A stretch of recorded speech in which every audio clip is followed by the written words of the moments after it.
Eh bien, bonjour, bonsoir peut-être, ici Spade, pour vous divertir à nouveau, ou pour la première fois, si vous me rejoignez dès maintenant. Alors, aujourd'hui, Hearts of Iron, épisode 2 avec l'Allemagne. On continue, on ne s'arrête pas. Alors, résumé du dernier épisode, j'avais rapidement présenté l'interface, on avait choisi nos premières recherches, premières priorités nationales, et c'est à peu près tout. J'avais un peu expliqué le lore du jeu. Alors, aujourd'hui, c'est simple, euh, j'ai expliqué ceci et ceci, que je n'avais pas fait lors de l'épisode suivant. Et on s'attaquera au pop-up. Alors, ici, j'ai le loi et gouvernement. Ça, c'est pour l'instant, j'en ai pas, donc on s'en occupera quand j'en aurai. Ça, c'est pour avoir la conscription, c'est-à-dire le nombre de soldats que je peux recruter. Vous voyez que c'est ici. J'ai 1,34 millions de soldats recrutables. Il faut savoir qu'au début de partie, l'Allemagne a beaucoup de soldats, tout comme l'URSS de Staline. Euh, très vite, une très bonne armée avec l'Allemagne. Ça, c'est les ressources qui donnent des bonus et des malus. Beaucoup jouent en libre-échange pour avoir plus de bonus. Tout ce qui est recherche, construction. C'est bien quand vous jouez pas trop belliqueux dès le départ. Ça, c'est la mobilisation pour les ressources de guerre. Oui, je suis en mobilisation partielle parce que l'Allemagne commence déjà à se préparer. Ici, j'ai tous mes conseillers politiques. Chacun donne des bonus qui leur sont propres. Par exemple, Fritz Stott donne les bonus de construction pour les fortifications et la DCA. Yalmar charge, j'obtiendrai avec le plan de 4 ans, ceci. Beaucoup de vitesse de construction en plus, c'est bien. Et vous voyez, par exemple, il y a des noms connus, Heinrich Himmler, qui fait que les garnisons subissent moins de dommages, choses comme ça. Goebbels, qui fait que il nous donne surtout 10% de soutien à la guerre en plus. On en a 30 forcément. Mais en 1936, on commence à préparer la Seconde Guerre mondiale, tout ça. Ensuite, en dessous, nous avons recherche et production qui donnent des bonus par rapport à ce qu'on leur donne. Vous voyez, par exemple, je peux confier le développement des chars à Porsche, à Henschel ou à MAN, et chacun a des bonus qui leur sont propres. Pareil pour les avions, j'ai Voss ou Germanie Werft. Pour les avions, j'ai Messerschmitt, Junkers, Heinkel, Focke-Wulf ou Dornier. Ici, c'est pour tout ce qui est matériaux, les usines et l'électronique, avec des théoriciens qui donnent des bonus. L'Allemagne a, lui, pour la Blitzkrieg, simplement. Et ensuite, c'est le haut commandement militaire, avec le chef de l'armée de terre, donc la Wehrmacht, la marine, la Kriegsmarine, qui était, alors, c'était Dönitz, le vrai chef, la Luftwaffe, mon armée de l'air, avec Göring, et que j'aime bien, Göring. Et là, c'est les chefs d'état-major, qui ont des bonus qui leur sont propres. Et le plus connu, je pense, c'est Erwin Rommel, le renard du désert. Voilà, ça c'est fait. Ensuite, ici, il y a le poids politique, dont j'ai parlé dans l'épisode précédent. La stabilité, ça désigne à quel point le pays est stable et pourra prendre de dommages avant de capituler si jamais une guerre arrive. La volonté de faire la guerre, soutien plutôt, plus la guerre sera grosse, plus il faut que ça soit élevé, parce que par exemple, si je fais une guerre contre le Luxembourg, je peux avoir besoin des 100%. Vous voyez, le Luxembourg, ils ont une division, pour l'instant on la voit pas, mais parce qu'on voit pas les divisions du pays, sauf l'Autriche et la Pologne. Et voilà. Mais par exemple, si je fais une guerre contre l'URSS, c'est 100%. 100%, et il faut beaucoup plus d'hommes que ça. Les hommes, comme je l'ai dit avant, le nombre d'usines qu'on a, pétrole, les convois pour faire du commerce et des invasions navales. Ça, c'est pour donner des bonus aux commandants généraux affectés, je vous montrerai ça après. Expérience des 3 armées qui nous permettent d'améliorer les modèles, comme ceci par exemple, je prends division d'infanterie, vous voyez. Si je veux rajouter par exemple compagnie soldat, il me faudrait 5 points d'expérience que je n'ai pas actuellement.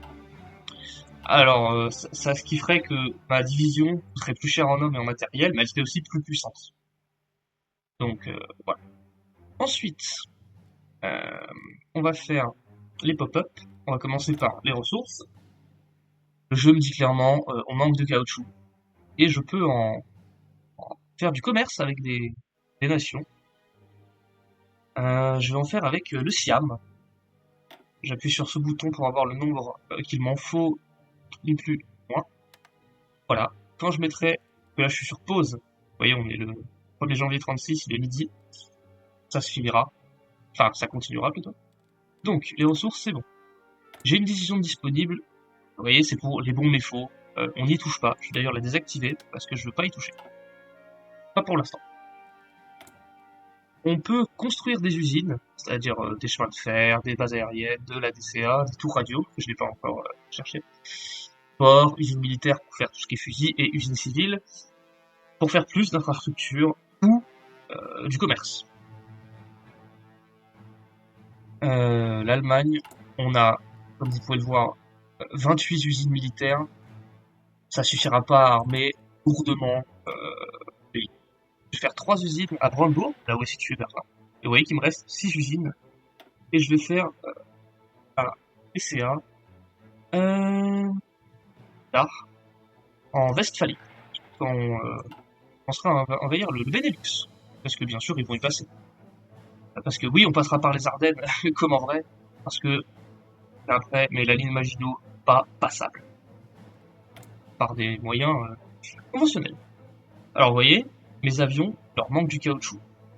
Et ça va aller beaucoup moins vite. C'est pour ça que j'ai fait le commerce, pour que mes avions se fassent. La barre, là, ça veut dire que la productivité est à 50%. On peut aller jusqu'à 110 et ça s'augmente. Et par exemple, je peux lancer vous voyez, là je fais 53,69 fusils par jour. Un jour passe, j'en fais 54,11. J'ai remis en pause. Et il me reste des usines. 8, on va mettre des Car 98. Une dans les Panzer et euh, chasseur. Voilà. Et vous voyez que c'est plus rouge parce que grâce au commerce avec le Siam. Ensuite, c'est pareil pour les chantiers navaux. Alors, ce que je fais là, c'est que ça, avec Shift clic gauche, c'est-à-dire dès qu'une usine se libère, elle ira dans la file de construction. Et tous mes navires se feront automatiquement jusqu'à ce que il n'y en ait plus. Ensuite, ça stipule qu'aucune de mes divisions n'est en train de s'entraîner, ce qui est vrai. Et quand je fais s'entraîner, vous voyez qu'il leur manque beaucoup de matériel, on n'a pas assez de fusils, on n'a pas assez de matériel de soutien, on n'a pas assez d'artillerie. On a les hommes, j'ai pas de quoi faire des trucs. Du coup, on va attendre, ça viendra, vite même. Et ensuite, les divisions non affectées, vous voyez que mes divisions sont toutes seules. Là, j'ai mon soldat, ma division, est seule, elle n'est pas dans une compagnie, un régiment, appelez ça comme vous voulez. Ce que je fais, moi, c'est pour l'instant, on est en tout début de partie. Je peux faire ça, sélectionner mes 30 divisions, faire ceci, et on les met dans une armée, vous voyez. Et je peux nommer un chef, alors leur tête. Pour l'instant, je ne le fais pas parce que j'en ai pas honnêtement besoin. Et même l'entraînement ne leur fait rien parce qu'elles sont déjà niveau 3. Alors, quand elles sortent de l'entraînement sans être entraînées complètement, elles sont niveau 1. Elles passent niveau 2 en faisant des combats et en faisant de l'entraînement. Mais l'entraînement ne va pas plus loin que le niveau 3. Après, faut faire des combats. On va les faire en aidant. On a pu s'entraîner lors de la guerre civile espagnole, ça viendra un peu plus tard. Et ben voilà, tout est fait. On peut lancer.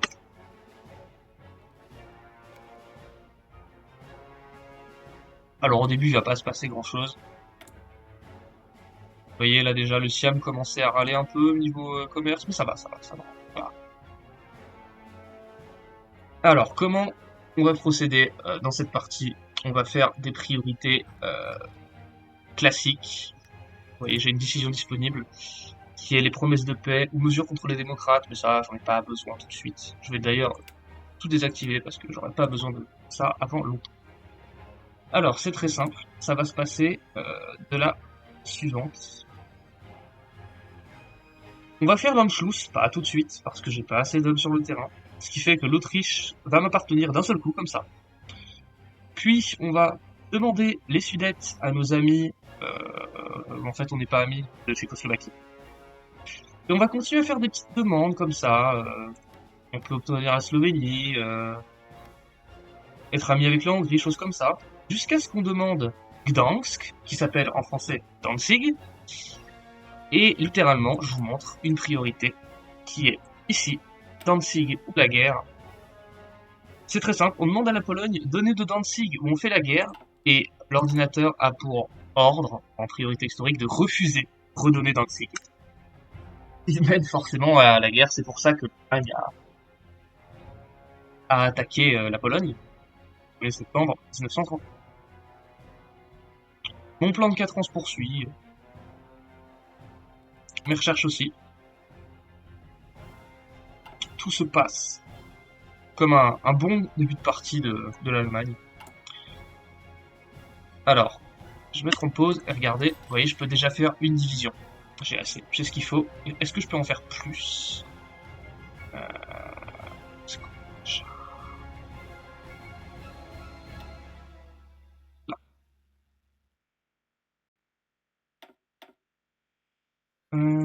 Je peux en faire deux. Et vous voyez, au bout de la troisième, il manque de l'artillerie. On va en faire deux. On va les faire apparaître ici. Et j'ai une usine qui s'est construite.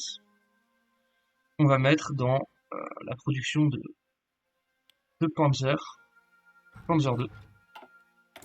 Et voilà, vous voyez, j'ai 163 points, ce qui va me permettre d'avoir ce qui brille, quelqu'un. Alors j'aime bien commencer par Pulse. Vous voyez, mon soutien à la guerre passe déjà à 40%. Ça va monter crescendo, bien sûr, jusqu'à ce que la guerre éclate. Et comme on peut le voir, comme j'en ai parlé dans l'épisode 1, l'Italie et l'Éthiopie sont en guerre, donc violet, les Éthiopiens perdent. Voilà, la première recherche est terminée, c'était le génie électronique. Alors, on a le choix, soit on part à gauche pour avoir la radio, soit on part à droite pour avoir plus de vitesse de recherche. Le plus rapide, c'est la radio. Je ne suis pas pressé par le temps, mais on va faire la radio. Il donnera plus de renforts à mes troupes. Voilà, le plan de 4 ans s'achève.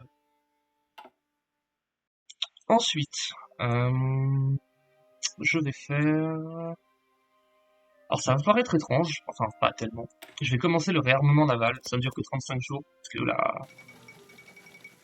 la Kriegsmarine est assez faible. Là, on a un event du nouveau DLC, Battle for Belarus. La Turquie remilitarise les détroits. Les gouvernements turcs et soviétiques sont parvenus à un accord sur la révision du traité de Lausanne, signé et mis en œuvre après que la jeune Turquie a repoussé les forces de l'entente lors de la guerre d'indépendance. Le traité a longtemps été critiqué par les Turcs, voyait une atteinte à leur souveraineté. Mais aujourd'hui, est enfin révisé selon les termes de la Convention de Montreux. La Turquie dispose désormais d'un contrôle sur les navires transitant par les détroits et les États limités remilitarisés. Les observateurs britanniques, partie prenante dans le processus, se sont dit satisfaits qu'un conflit ait pu être évité. Vous voyez, c'est la zone là,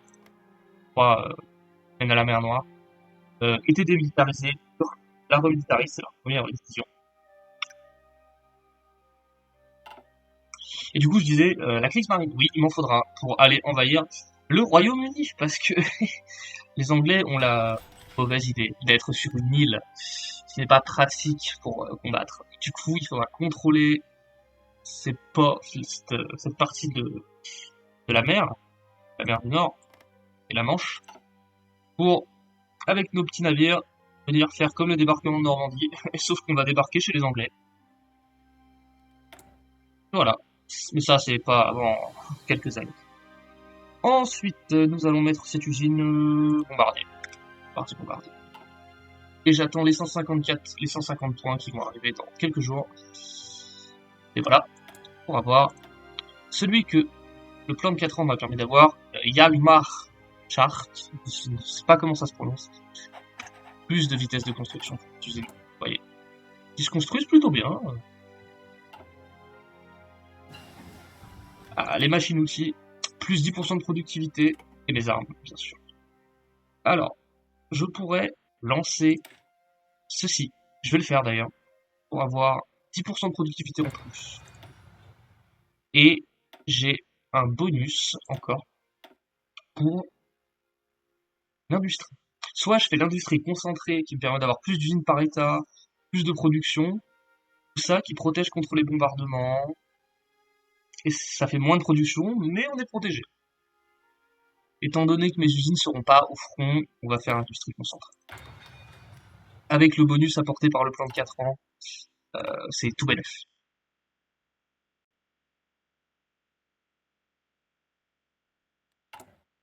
L'entraînement se passe bien, et le réarmement naval commence. On va lancer le développement de la marine pour avoir des chantiers en plus. Et ma logistique se porte bien, bon, bah, pas non. Vous voyez, j'ai 10 000 fusils, au cas où. 88 pièces d'artillerie, véhicules motorisés, du soutien. Je peux commencer à faire plus de divisions. On va en ajouter... Ouais. 5. 5, c'est un bon modèle. Alors, on va mettre un chef à l'armée de terre. On va mettre Franz Halder, qui leur donne 10% d'attaque en plus. Et j'ai terminé la construction des usines militaires. On va faire des infrastructures voyagées du front français au front polonais. Ça peut toujours être utile. Et j'ai une usine en plus qu'on va mettre dans l'artillerie.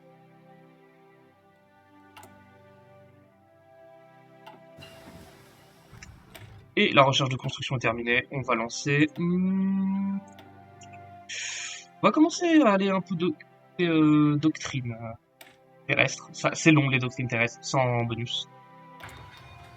275 jours, ça fait pas mal de temps.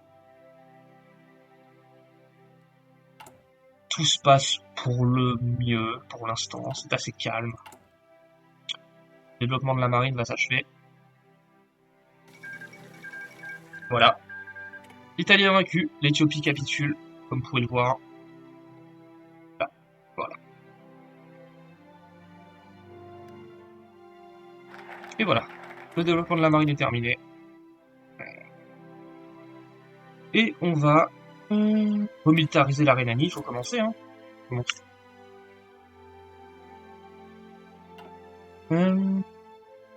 Alors, pour ce qui est des forces principales, je vais ralentir et vous expliquer un peu. L'Allemagne, c'est-à-dire moi, va faire beaucoup de politique, manger des petits États. La France va surtout se concentrer sur son réarmement, sa perte économique, ses luttes de pouvoir, et... Ah, je manque de ressources, qu'est-ce qui se passe? Et rejoindre l'alliance des Anglais, les Alliés. Je manque de chrome, voilà, donc. On va en commander aux Turcs. L'URSS est pour l'instant assez calme, parce que, est-ce qu'on peut le voir, je ne sais pas. Non, ils font la constitution Staline. Vous pouvez le voir, ça c'est l'arbre de l'Union soviétique. Faire les grandes purges, ils sont obligés d'y passer, et ça dure 210 jours, c'est très long. Ça fait beaucoup de mal au pays, mais c'est un mal pour un bien. Italie. Italie ne va pas faire grand chose, va surtout se concentrer sur la Yougoslavie, et rejoindre l'Allemagne, en signant le pacte de fer. Les Anglais vont être assez calmes pour l'instant, ils feront rien de bien méchant.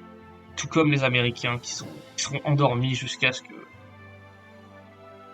le Sénat leur dise d'aller faire la guerre. Et le Japon, eh ben c'est très simple, va attaquer la Chine et va s'enliser dans une guerre pendant des années. Voilà, c'est pour les états-majors. On continue. Et, vous voyez, que les bons méfaux vont arriver à échéance, mais ils sont remboursés. Quoi donc? On va demander au Japon. Qu'est-ce qui se passe? Les Turcs ne même pas, très bien. Alors, on peut recruter quelqu'un d'autre, on va prendre... Pour les chars, j'aime beaucoup les chars mobiles, les chars légers, tout ce qui est Panzer. 2. On va prendre Henschel.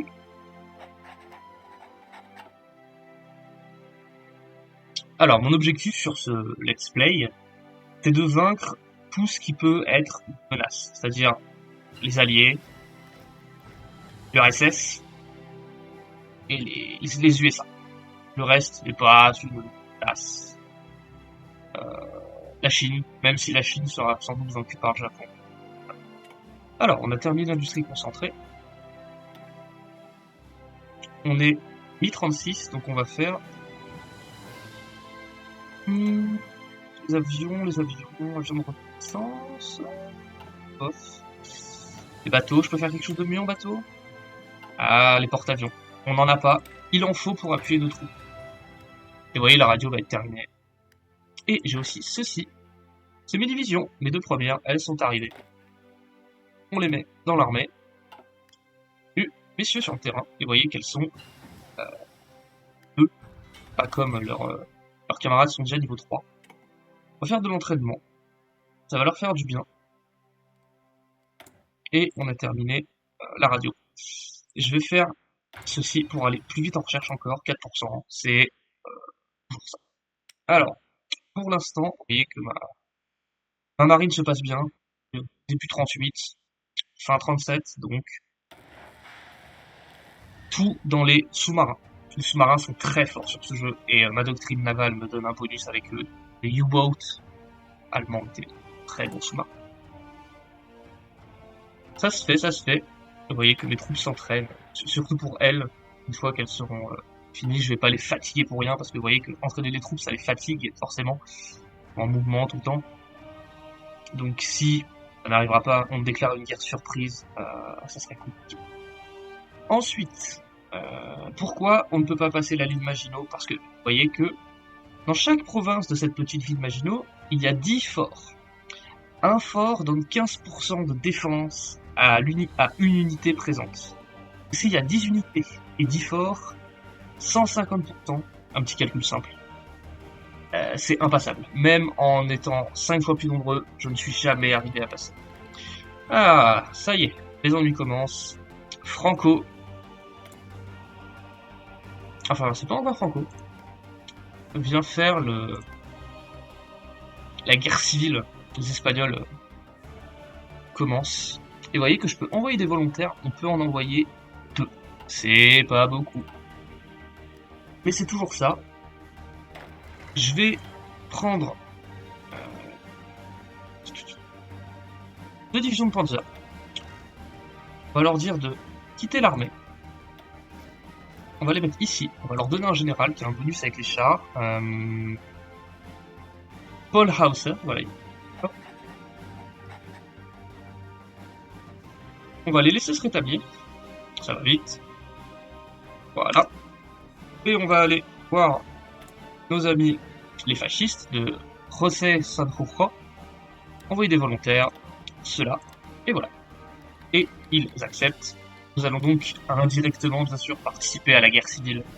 Plus de l'appui qu'autre chose, mais c'est pas 2 divisions de chars qui vont faire quoi que ce soit. Et la Rhénanie se remilitarise, et on finit les machines aussi, avec le bonus que j'avais eu, qui était bien utile. Alors, doctrine navale, on va commencer. Interdiction des convois. Pas qu'il y ait d'invasion. Et la Rhénanie est remilitarisée. Alors, là, j'ai 2 choix.